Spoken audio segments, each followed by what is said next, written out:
Tying up a fun little nymph today. This is a soft hackle salmon fly nymph, but I use this more often as just a stonefly nymph, a quick stonefly imitation than I do salmon flies, because in the Midwest we don't have salmon flies around here. But years ago I ran across them on my first trip out west, doing a little bit of fishing and some vacationing. Kind of fascinated with them. They're just such a large, big old large. They remind me of Helgramites insect.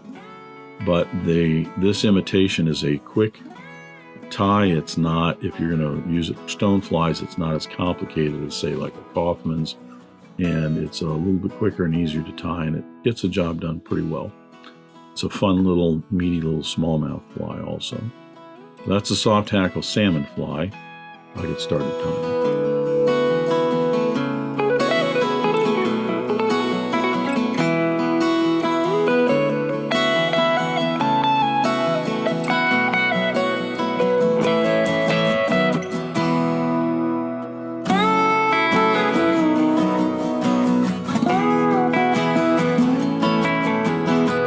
I'm going to start the soft hackle salmon fly nymph with my hook and the vise. I'm using a TMC 200R in a size 10 for this.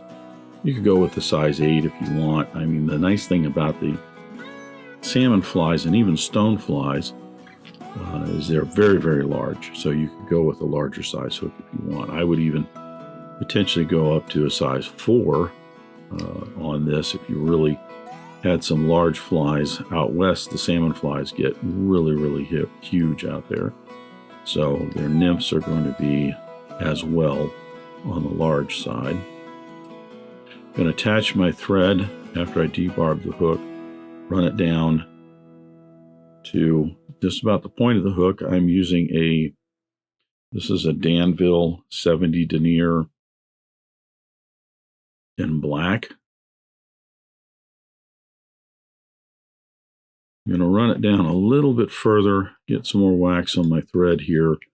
We're going to tie in the tailing material here, which is just simply a couple of biots. But before we do that, I'm going to use a little bit of dubbing here. I've got this is a life cycle dubbing in a black.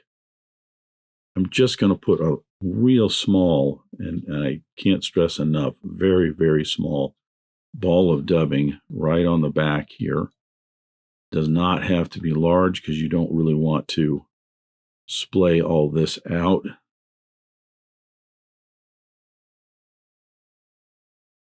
You just want a little bit of something back here to kind of help that those biots to stick out on both sides a little bit. Now, the rear legs, or tailing material, I should say, we're going to use some biots. These are just some turkey biots here. Actually, these are more of a goose biot, and they're a little on the short side. But we're going to go ahead and use these anyway. I'm going to get 2 of them.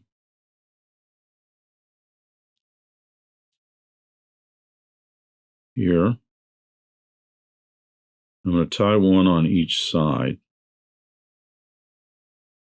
I'm going to take one, and they have a natural curve to them, as you can see, and I want that curve outward.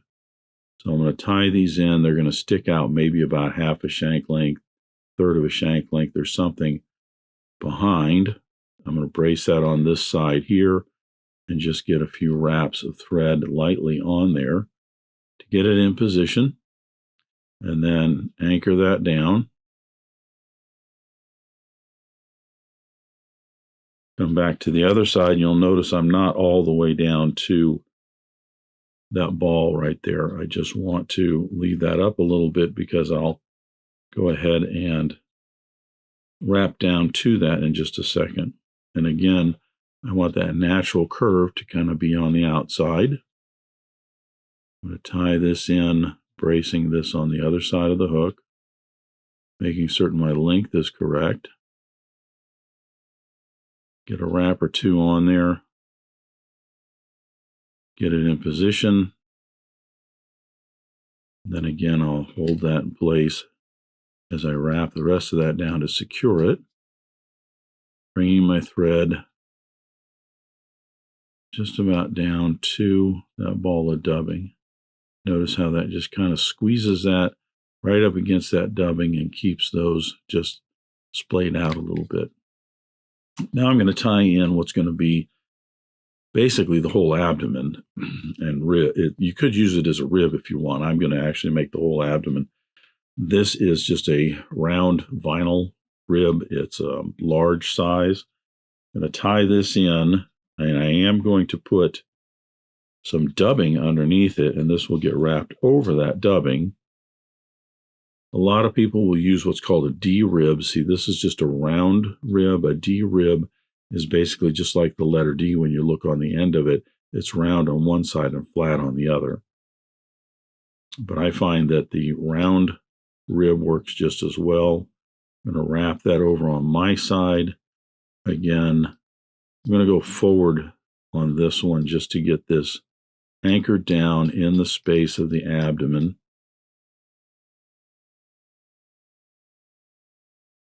And then I'm going to bring this all the way down to just shy of that ball a little bit. I don't want it wedging up and pushing that biot in too much. I'm going to go back to my dubbing. And here I'm going to dub a tapered body. I want it to be thinner in the back and then thicker as we get moving forward. Remember, salmon flies and their nymphs are very big and chunky like stoneflies. So don't be afraid to, when you get up to the mid portion here, to make this kind of thick and meaty looking. If you're not comfortable with dubbing, remember you can always do this by doing it in multiple layers. So I'll start with a thin, long dubbing noodle now, wrapping forward all the way up to at the end of the abdomen here, and then start wrapping backwards. I like this technique better than trying to get your skills down so that you're getting all the right tapered dubbing on here and you can do it one application, because the thread being wrapped down over it is going to actually help protect it. Now you do have the vinyl rib going over all of this, so I guess it's not as critical, but for me, it's just an easier step in terms of getting a nicer taper that I'm looking for. And it may take a little bit longer, but it's worth it.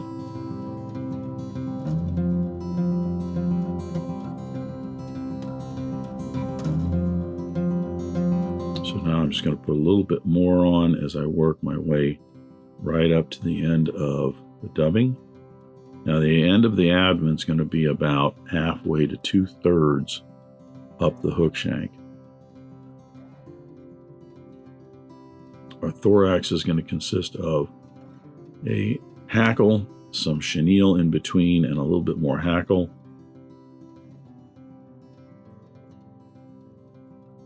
So you want to bring this up to just about the 2/3 spot. We'll put a little bit more on that right in here, and we'll tie this in. At this point, I take the round rib and I'm just going to come around, and I'm not really pulling hard. I'm just being gentle with this to get those wraps right in front of each other. This gives you a nice, thick, well-segmented abdomen.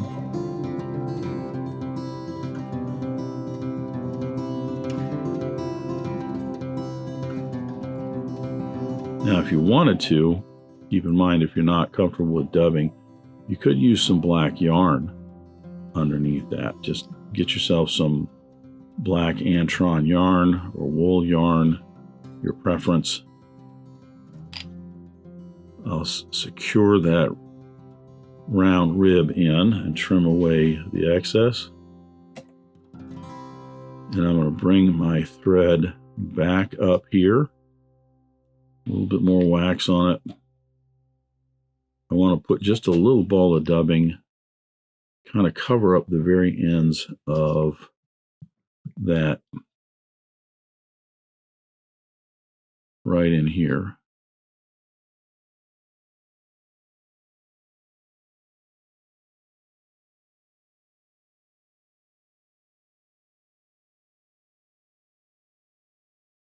So I'm just going to put a little ball of dubbing right up here off the very end. And then coming right up in front, I'm going to tie in my first hackle. Hackle is just a brown hen. I'm using this brown hen saddle, or hen cape, I mean. Want to get they don't have to be super long. You want the barbs maybe to be about 1.5 times the gap of the hook.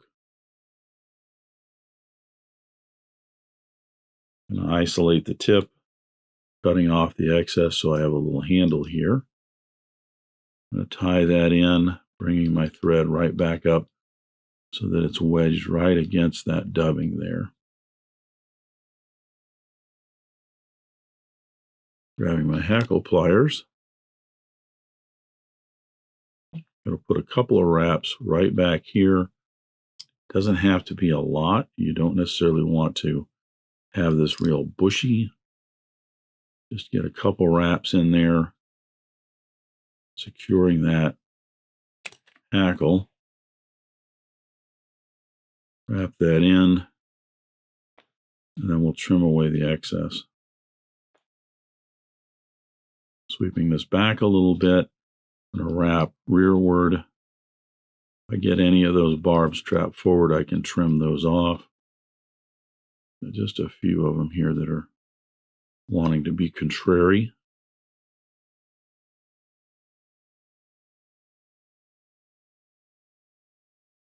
Trim that just a little bit. Now here again, you could use some yarn if you want to for this, or even some dubbing if you wanted. I'm going to use some fine. This is a black Rayon chenille in a size fine.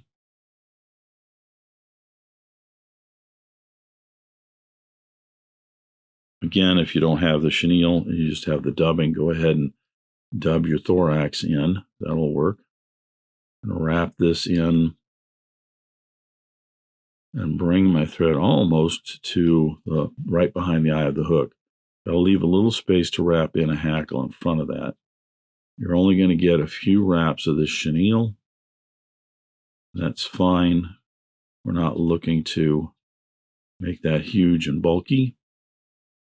Now, if you wanted to, I'll show you another technique. If you wanted to, what you could do is, if you want a little bit more bulk there, you could, that first wrap, just bring it right up to the front where the thread's at.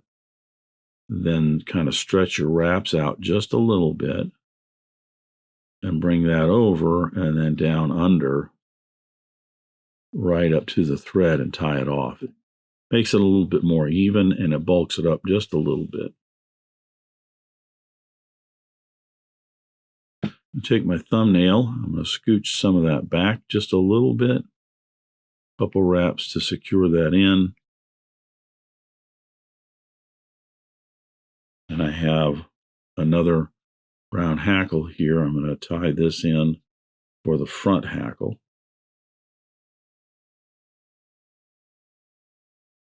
If you want to use a straight hook instead of a curved hook like this Tiemco 200R, you could use, say, a 4 or 5x long streamer hook for this.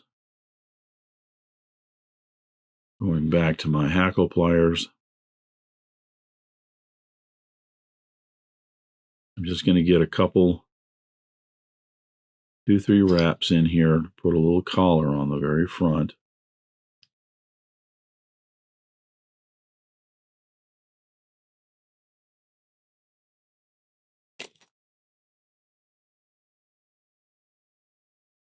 Stroking that back, I'm going to just put an ever so small head on this.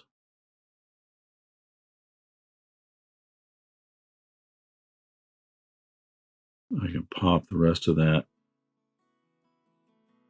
hackle off, I think. And then we'll put a little whip finish in here.